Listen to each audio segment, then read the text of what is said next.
मगध की राज में एगो मंगरू नाम का चौधरी रहला। गाय भैंस चरावत रहला, वही से धर्म कर्म घर का चलत रहल। बेटा बेटी हो गई 8-9 गो। सोचला हमर बाबू की कैसे हम चौधरी अपनी साढ़ू के घरे देखला कि सड़हुआ का मकान उकान बन के टनाटन बा। कहला रे मर्दे तू कौन रोजगार करेला कि तोहार हवेली खड़ा बा। कहला सड़हुआ के हम नामी चोर है आ चोरी करीला, रात के नकब काटीला, लोगन के सोना चांदी रुपया पैसा चोराईला। कहलस के मर्दे तब का करी, कहलत कि तू ये रोजगार कर। है गाय भैंस चरौला से काम ना चली। कहला कि हम भगवान कन्हैया का पुजारी हैं। तो कहला सड़ुआ के रे बुर्बक कन्हैया से बड़का के चोर रहल, उनसे बड़ियार के चोर रहल। कोई के घर में दही दूध चोरोला बिना नहीं मनले। फर्क इतने बा कि तू सोना चांदी रुपया पैसा चोरेबा। कहला सड़ुआ की डबल सबरी रखले है, कहत दे एगो भिनसार में लुंगी में लपेट के लेके चल जा। सड़ुआ को बात मान के साढ़ू लेके चल दिला। बिरहा में ठेकवाली बा कौन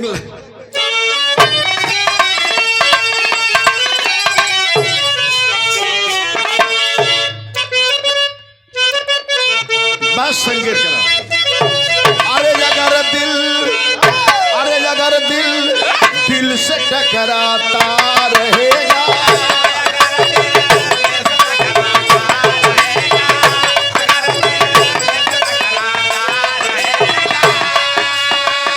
अगर दिल से टकराता रहेगा,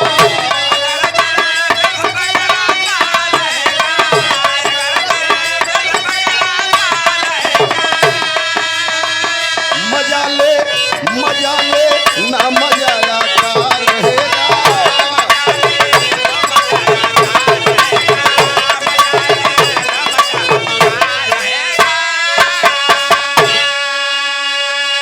लिखा तवन कभी जी कहीं दुनिया में जाए के जरूरत नहीं बा। कहीं रहा रन वन में रहा, ढोलक बजावत रहा, हारमोनिया बजावत रहा, गावत रहा। लेकिन अरे अगर मनी राम में रमता रहेगा,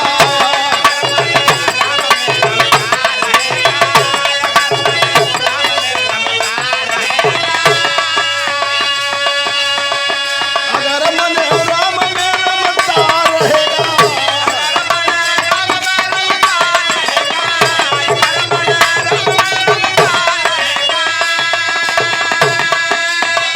भक्त के भाव में क्षमता रहेगा।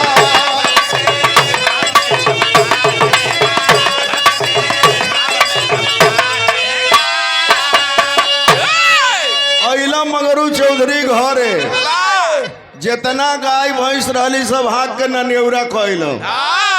मेहरारू लड़का लगल से कहे कि पगला गई हो का ई गैया भैंसियन कहे कि ननेउरा हकेल। कहल कि ये रोजगार से तो हम लोग न हम परवरिश कर पाई बा न घर द्वार बनी। आ तो कोनो नौकरी पा गई का। कहला हम नौकरी करब के उसे बतावे लायक नहीं भाई। और ये पुरस्कार आया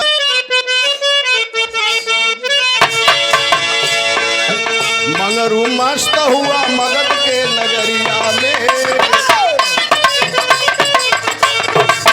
चोरी करने लगा गांव और शहरिया में। उसी धंधे से वो परिवार को चलाता था, उसे चोरी के सिवाय और कुछ न भाता था। एक रोज की साधु से एक दीदार हुआ, मंगरू देख करके मन में तब विचार किया।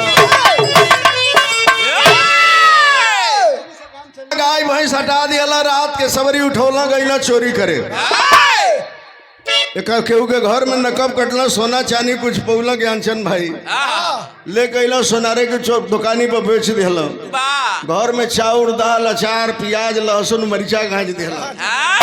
मेहरारू कहलस के भाई कहाँ से इतना कुल सामान ले ला। कहलस के रोजगार बतावे लायक नहीं खे, तो उनसे का मतलब खास आसान से। एक दिन गईला चोरी करे गो गांव में जगरम भइल।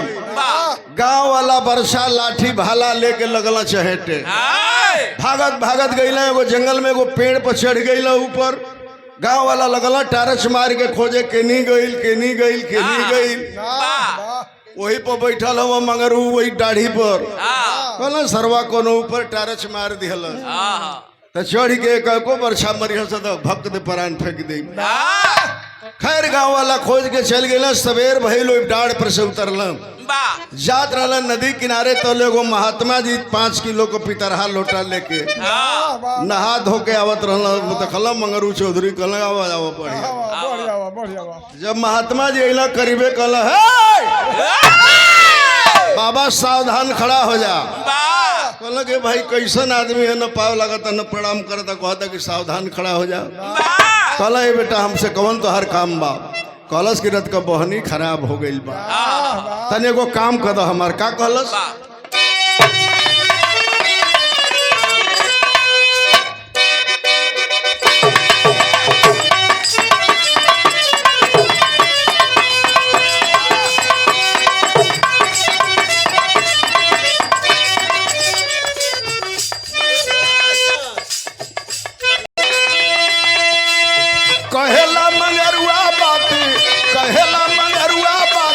साधु से तिखार रे हमार बात मान जा। हमार बात मान जा ना तो पड़ी मार हो हमार बात मान जा।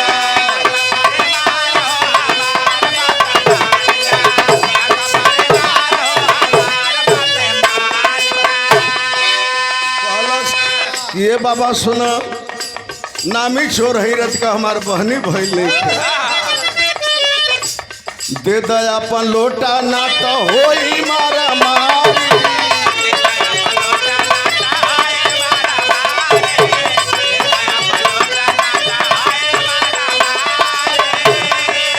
यही बुखार जवन बढ़ल झोटा दाढ़ी।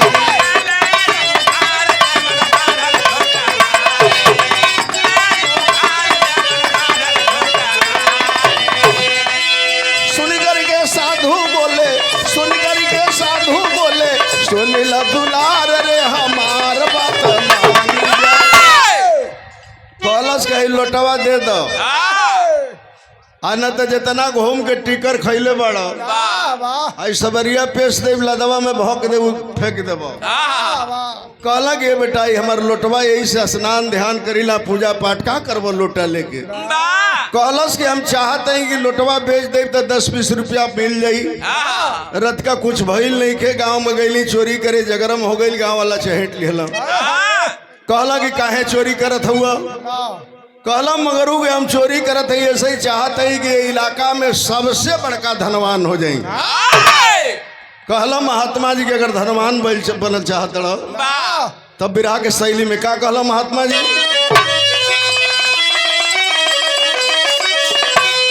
अरे बचनिया मान चारी बबुआ पैबा प्रभु प्रीति के औरी सोना चनिया।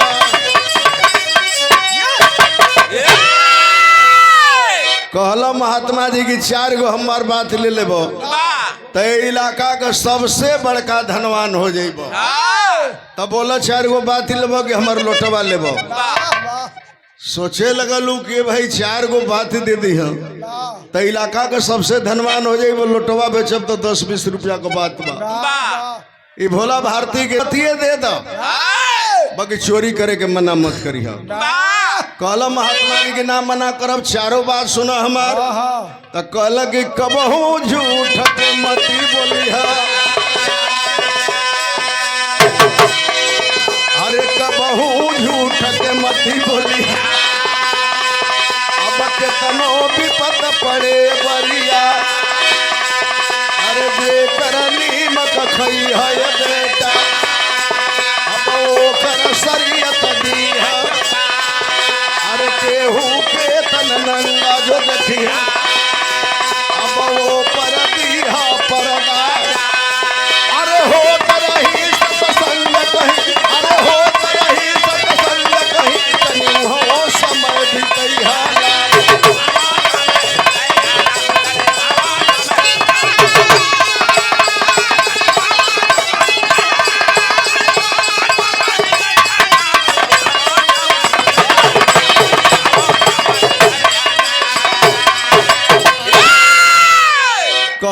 महात्मा जी की पहला बात सुन लगी, आज से जिंदगी में कसम खा लगे झूठ ना बोलो। कहला मंगरू चौधरी के तल्ला कान धर तनी मुँहे की घड़ी ले झूठ ना बोलो। दूसर की बात कहला कि चोरी कर खूब जम के, लेकिन जेकरी घरे नमक खा ले लो ओकरी घरे आज से चोरी मत करिया। कहलस कि चला इहो बिन बरा ले। तीसर की बात महात्मा जी कहला कि चाहे मर्द होके चाहे मेहरारू होके, तो के अगर जीवन में कबो नंगा लौक जा तो एगो पर्दा जरूर ओकरी शरीर पे डाल दिया। चौथ की बात कहलन कि कतनो इमरजेंसी काम से कहीं जात रही है, कहीं भजन कीर्तन सत्संग हो तो के वो जैन कुछ समय जरूर बेटा बिता लिया।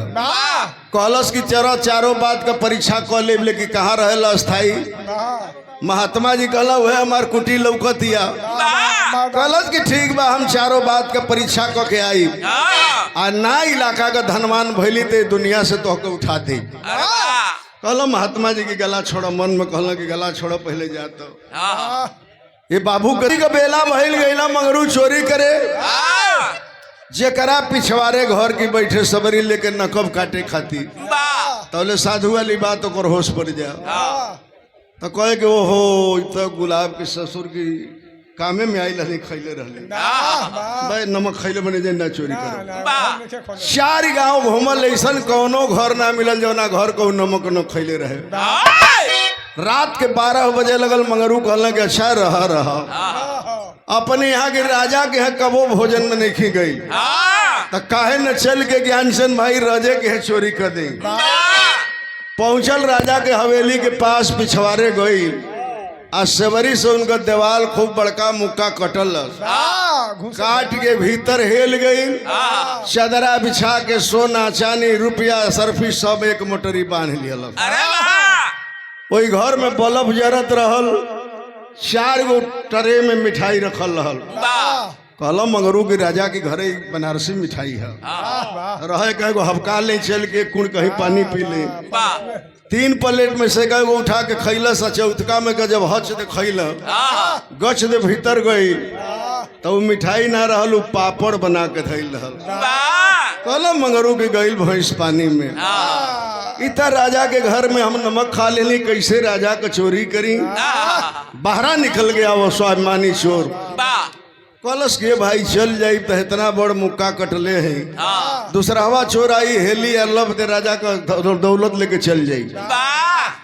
कलश गिरा गड़ही में पाक पानी वाले के ईटवा इनका जोर दे कि इनका धन सुरक्षित रही। ले के पाक पानी अब गर्रा माटी से लगल जोर। इतने में राजा का सिपाही पहरा देता टारच मरल, देखल के रे भक दे दोनों बाएं धो के चढ़ा दिया। सर साला तू राजा के दरबार में चोरी कर रहा है। ले जाके राजा के सामने पेश कई गई। राजा से कलश के साहेब, जिंदगी में एगो महात्मा कहले रहल कि झूठ ना बोल सके, बोली ना बोल सकीला। तो हर दौलत तो हम लेके 2 बजे 9 2 11 हो गई रहती। बाकी एगो साधु कहले रहल कि जरा घरे नमक खा लिया ओकरा घर में चोरी मत करिया। आपके घर में नमक खा लिहली, सोचली कि आपका दौलत बचा के चल जाई। राजा कहला कि आज ले ऐसा चोरे राजधानी में ना पकड़ाई। कहला कि मंगरू चौधरी नौकरी करब। अब मन ही मने छरके लगल कि नौकरियों लागे लगल। कलश कि भाई अगर नौकरी मिल जाई तो कहे कि हम सबरी लेके भर रात घूमती। राजा कहला मंत्री जी 7 मीटर का साफा ले आओ, इनके कपार पर बांध, इनके बर्छी दे दे, आज से रात का पहरेदारी हवेली कही करी हम। कहला 500 रुपया तनख्वाह खा पी के मिली। कहला मगरुआ के भाई इतने में तो लइकन के हम राजा बना दे। बाहर सधुइया वाह, हाँ तो मंत्र दिहलस जागल रहो। 4 दिन पहरा देले रहल। तोले 5वां दिन राजा कहला कि मंगरू हम जातन एगो राजा के साथ शिकार खेले, हम 1 महीना के बाद आई। देखिए चोरी न हो पावे हवेली में। कलश करे जब हम ही पहरेदार बनी तो कौन चोर आई जाई, 2 महीना के बाद आई, कोनो बात नहीं बा। राजा चल गई ना। रात के बेला बहिल मंगरू बर्छा लेके राजा के हवेली के बहरे बार घूमत हुआ। रात के जब 12 बजल कहलस मंगरुआ के भाई तनी ओहू में खिड़की में झाँक ली, जौना में रानी सुतल है, ओमा ढेर दौलत हो, कोनो लेके चल जाइब नौकरी खत्म। जब जंगला में झाँकत तो का देखलस बिरहा में गीत बा। पाला राजभर गावे हमरे दुनिया के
झाकत हो मुखी में है जंगला में झाकत हो के जना में रानी सुतल है तो देख ले तो दोनों खिड़कियां बंद रह लेकिन पुराना जमाना का खिड़की रह तनी उड़बिड़ा रहल हम भीतरा लौके बड़ा साफ शंकर का देखला हम मगरू सुतल रहली नंगी रानी अरे ले गई राम खतरवा भइल राम खतरवा भइल सोचत हम मंगरू कि कैसे डाली हम चादरवा राम खतरवा भइल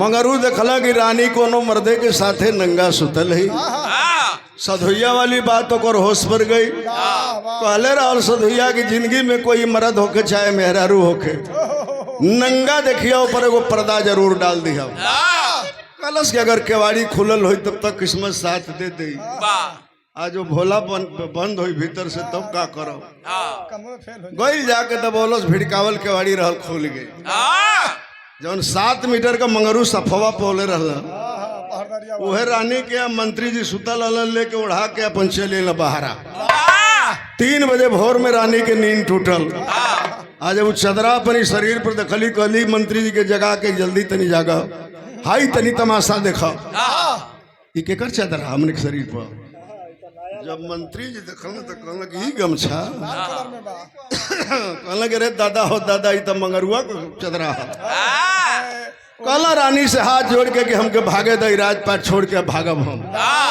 रानी कहल कि हाय भगबो कलश के सलाई जिंदगी में झूठ बोली ना राजा यह बात के कही दई हमार सर कलम हो जाई भागे द जियत जिंदगी रही ना तो बहुत नौकरी पा जाई रानी कहली कि तू भागा मत जा रहा दरबार का काम देखो हम ऐसा काम करब कि न मंगरुआ धरती पर रही आ न राजा से हिला पे बात के कहला तब तक जिंदगी भर प्रेम चली कोनो बात नहीं बा और हम देखे सवेर भइल रानी लौड़ी के बुलौली काली चल जो बगीचा में मलिया के बुला ले आओ गई लौड़ी बुला के ले आई हाथ जोड़ के मलिया खड़ा हो गई कलश के सरकार ए बाबा फिर बोलेगा कैलाश की सुना बाबा ए मर्दे तू चुप रह की बतावा रानी कोनो गलती भइल बा रानी कहली कोनो राधा राधा राधा ज्ञानचंद राधा कुछ सोना चांदी रुपया पैसा ले लो आ तलवार लेके अपन शाम धरा लो 12 बजे रात के बाद एगो आदमी जाई फुलवारी में कही कि रानी फूल मंगले है जौन पहला आदमी जाई ओकर मूड़ी काट लिया थरिया में रख के फूल से ढक दिया लाश के फुलवारी में कहीं गाड़ी दिया आ कुछ देर के बाद दूसरा आदमी जाई वो यह बात कही कि रानी फूल मंगले है तो वही के मुड़िया से ढकल का थरियावा दे दिया अब मलिया पोलस कुछ रुपया पैसा रानी कहली काम हो जाई तो मुंह मांगल इनाम गईल तलवार का शाम धरौलस गईल फुलवारी में अपन खा पी के लगल चमकावे लेके तलवार कब 12 बजे कब पहला आई कब पहला आई 12 जब बजल 12 से 1 बजे वाला हो मगरू पहरा देत रहला। रानी बोलोली कहली सुनो है नहीं अब मगरू हाई बरछा बुरछी ध द आ चल जा मलिया से कह दिया कि रानी फूल मंगले ही पूजा करे बदे लेके आवत तो ले हम नहा धोते लेके चलल हो। चल जा मलिया से फूल मांग के लेके आवा। कैसे कहली रानी आवा का भैल अरे भोरवा में रनिया बोलावे मीतवा आ फूल बदे मंगरू के पठावे मीतवा।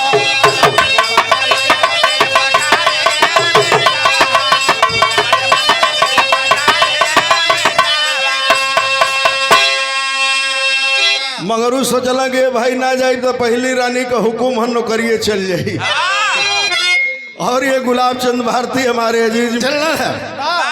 मगरू पहुंचलन है जैसे गुलाब की ससुरारी से चलना आप पहुंचना सिकंदरापुर ले तो लेका भाई रहिया में देखले होत रहे सत्संग हो और साधु वाली बातिया से हो गई तंग हो।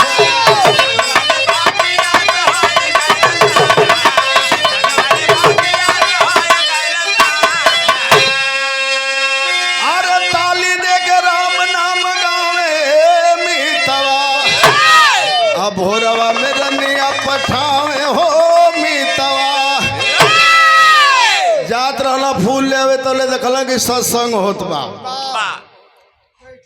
कीर्तन गावत रहला। लोग कहला कि भाई सधुइया कहले रह ये भाई वही जब बैठ गए सधुइया कहले रहलन कि तनी समय बिता लिया कतनो इमरजेंसी काम से जात रही है बस कई गो झाल धई लली से एगो झाल उठौल से मर उहो बजावे लगल। यानी 1.5-2 घंटा जब बीतल तो रानी मंत्री के बोलौली कहली किसान का भेष बना लो फाटल धोती पहिर लो फाटल कुर्ता पहिर लो गलगोछा बांध लो आ चल जा मलिया से खाली इतने कहिया कि रानी फूल मंगले है।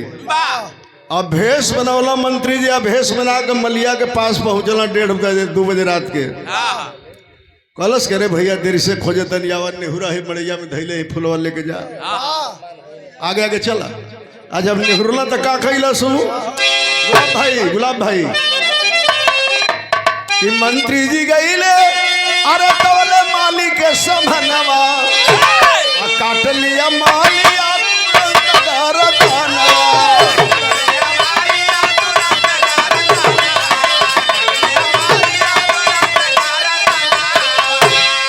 अरे थलिया में रखी के सजावे मीतवा फूल बदरनिया पठावे हो मीतवा। मंत्री जी का मूड़ी छप दे कटलस तलवार से 5 मिनट ले गनगन गनगन गनगन गनगन कपला पटा गई ना थरिया में मूड़ी रखलस फूल से ढक दिला सन रूप आ वो खले रलो में लाश के गाड़ी के 2-4 गो फूल लगा के अब पानी 2-4 लोटा गिरा दिलस कलश के में फरा फूला लगल ताकि कि साला दूसरवा को भाई भोर न हो जा आ एनी मंगरुआ बैठ के गौते है झाली लेके जब 4 बज गई मुर्गा जब बोले लगल सा कुकुहू कु कुकुहू कु के भाई बिहान हो गई का नौकरी हमार गोइल बुझाती तब वजह से छोड़ के भागल बो कीर्तन में से आधा में कवि जी खेलना बा पहुंचल मगरुआ देखबा वही माली के नियरवा अकेले बैठे माली उहे थाली पकड़ा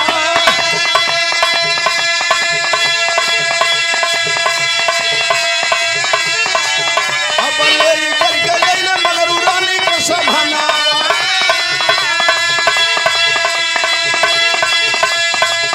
अब देखी करके रानी का जियरवा घबरा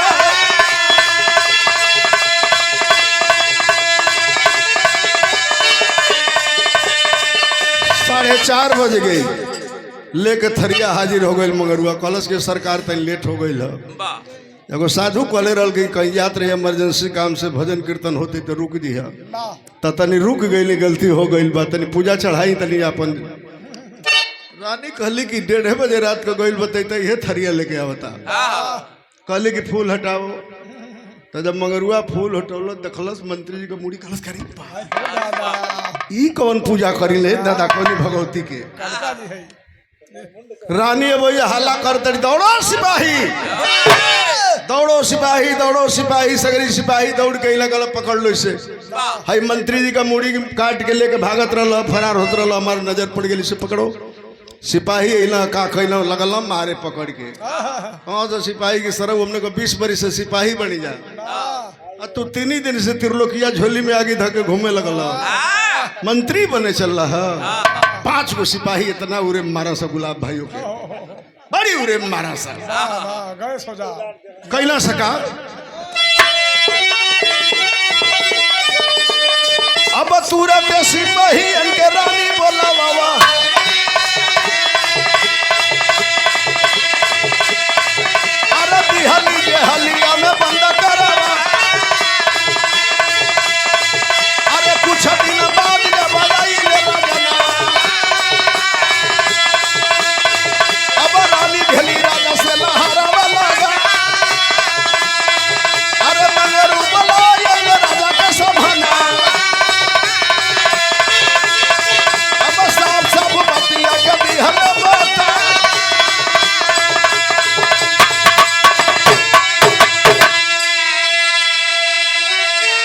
मार के मगरू का हाथ पैर तोड़ के शिकार खेल गई न रानी लगली डहक डहक रोवे अरे लंका में आग लागी गई हो दादा राजा कहला कि का हो गई हो दादा तो जवन मंगरुआ के चौकीदार बनौली कि मंत्री बनला के लालच में मंत्री जी का मूड़ी काट के रात को लेके भागत रहे हमार नजर पड़ गई सिपाही से पकड़वा ले ली के कैद खाना में कैद करौले हैं राजा कहला कि भाई जब मुलजिम पकड़ैले बा तब बहुत टेंशन मत कर बहुत रो मत बुझाता कि तोहर सार ससुर मरल बड़ा रो ताड़ू रो मत सिपाही के कहला राजा के मगरू के ले आओ हमारे सामने जाके जौन 5 गो सिपहिया बहुत मारा सन पंखा ध के घिसरावत लेना था चल चल राजा साहब बोलाओ तना आगे बढ़ो आयल सामने कलश के सरकार तो से बता देते कि जिंदगी में हम झूठ ना बोल सकीला हम कुछ नहीं की जानत कि थरिया में कहेंगे मंत्री जी का मुड़ी आ गई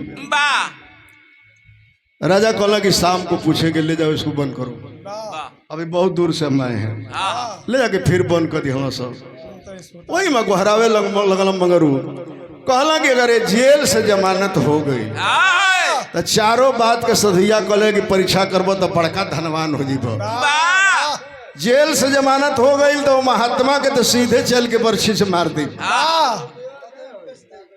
साज के राजा बोलौला आइल मंगरुआ कलश के सरकार माली के पास गेली जब थाली दिला सो मंत्री जी का मुड़ी रहल हम ना जानते के बारे में अब मरे घरी ले झूठ ना बोलो राजा कहल कि सवेर होखे दलो जब सवेर भइला 10 बजल राजा जगल 2 गो सिपाही के कहला कि जाओ सुमलिया को पकड़ के ले आओ तो रात भर को पहरा पर रहना सब फिर चलना सा सनकर मलिया जब दूरवे से देखा था कि सिपाही नहीं आवतना सा कलश के भाई इन्नी कौन सिपाही का काम बा चोर की दाढ़ी में तिनका तले तो रात भर को पहरे पर रहना सा गरमाइल गेला सा बाई धरना सा कि चल साले मंत्री जी कत्ल कर दिया है का रे तले तो हर हर हर हर जल छोड़े लगल कलश के भाई भेदवे खुल गिल का जे ही राजा के सामने आई कलश के सरकार दुहाई सरकार की जीवन दान दे हम सब बतिए बता दे कलश की कुछ सोना चांदी रुपया पैसा के लालच में आके मंत्री रानी कहली कि जे पहला आदमी जाइयो कर मुड़ी काट के इसी से व्यवस्था कर दिया दूसरा जाइयो के दे दिया तब मंगरुआ कलश के साहेब तई आई लता तो जौन कर्म करत ल तोहरी मेहरारू के संगे ओके बतौले रहती तो उहे कर्मवा भइल रही जौन कर भइल उहे कर्मवा भइल रही तक एकर मतलब कि हम अपन साल उड़ा देली साधु के कहला पर तो हमके मारे खातिर इतना बड़ा जाल रचल लो तो कहले कि बा जाको रखे साइया मार सके न कोई पाल न बाका कर सके जो जगबैरी होए राजा कहला कि इसको मगरू को फिर जेल में बंद करो और सिपाही से कहला कि पूरे राज्य में ढिढोरा पिटवा दो कि कल राजघराने में नर नारी सबको राजा साहब ने बुलाया है मगरुआ सोचल और बुझाता जनता के बीच में फांसी दे हमके। सब प्रजा जुटल मगरू के बुला के ले अल। सिपाही कहल कि चल चल चल मंत्री बना दिया जाए। राजा साहब खड़ा भइला कहल कि हे पंचो हमार प्रजा लोग, जवन राजा अपने मेहरारू के बारे में ना जानत बा हमरे पीठ पीछे धोखा करत बा ई दरबार में, त हे प्रजा का हम कैसे भला कर सकीला। त एगो काम करलो, आज के बाद हमके ज्ञान हो गई। सिंहासन पर मगरू चौधरी के बैठोलक, अपन ताज राजा उतार के दे दिला। कहल कि आज से ही राजा तुम लोग के राज के ये राजा रही हैं। जब ताज पड़ल ओकरी घर में गुलाब भाई, तो ओकर सगरी दर्द भागे लगल ऐठे 5 जना सिपाहीन पर बड़ा मरले राजा। अब तो हम लोग के हम बतावत वर्दी उतरवा देतन घबरा जब ताज दे के राजा कैलन का खड़ी के लाइन में हो।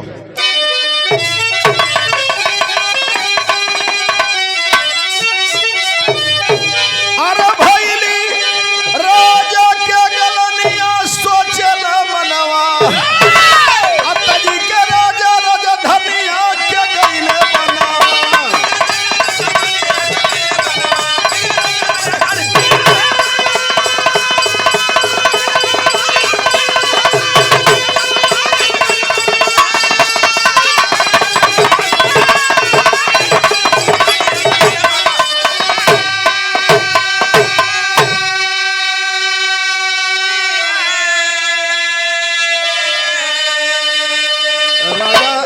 राज दे के मगरू चौधरी के चल दिला। रानी कहली कि हमार का हुई, कहलो कि अब तोके जो ना विधि से राखी मगरुए राखी। अब तू रानी रहबू कि लौड़ी रहबू एकर कोनो गारंटा नहीं बा, तोके मारत नहीं की है भाई। ठीक बा। राजा चल गई ना, लस मगरुआ और सिपाहीन के बुला के सुनो भाई, अब 5 जना के खड़ा करौलस, कहलस कि इन सबों की सजा है सवेरे से शाम तक दोपहर में खड़ा रहना है। शाम को 1 रोटी इन सबों को देना है, 5 कोड़ा। अब भगहू ना दे बबर कसाई, न मारे न जान छोड़े। ये बुझे तरह के जैसे हम नौकरी से इस्तीफा दे के भागब तो भागे ना दे हम। ये हमारे ज्ञान चरित्र बात। राजा अपन महारानिया अपन में करे लगला राम का भजन।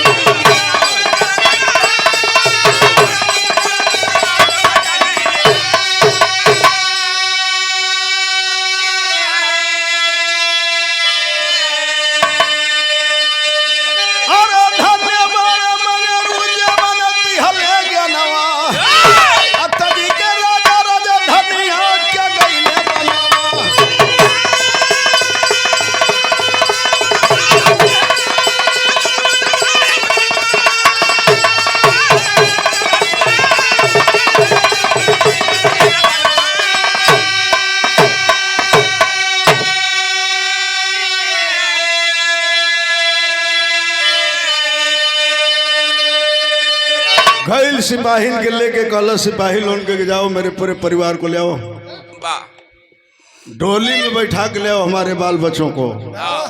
परिवार के गरीब सिपाही ले लस, अपने मेहरारू के रानी बना दिलस। और राजा के मेहरारू कलश के हमारी मेहरारू को सेवा करे के लौड़ी बन के गई अपनी गुरुजी के पास। कलश के गुरुजी आपके 4 बात पे सत्य अमल कैली तो जौन कहली कि धनवान हो जाई, धनवान तो छोड़ी हम राजा हो गई। वही शिष्य बन गया, बहुत भव्य मंदिर बनाया और उनका मार्गदर्शक बन गया। गुरु गुलाब भाई कहला कि हमारे चेला गुरु जी का असली बतियत नहीं बतौल, बाकी छोड़ दो के रहे था। खत्म कहानी है। आवा जय खान स्वामी गुरुजतु किलहराती फुलवारी त्रिशी स्नेह श्री राजन संग मितव ओ बिहारी।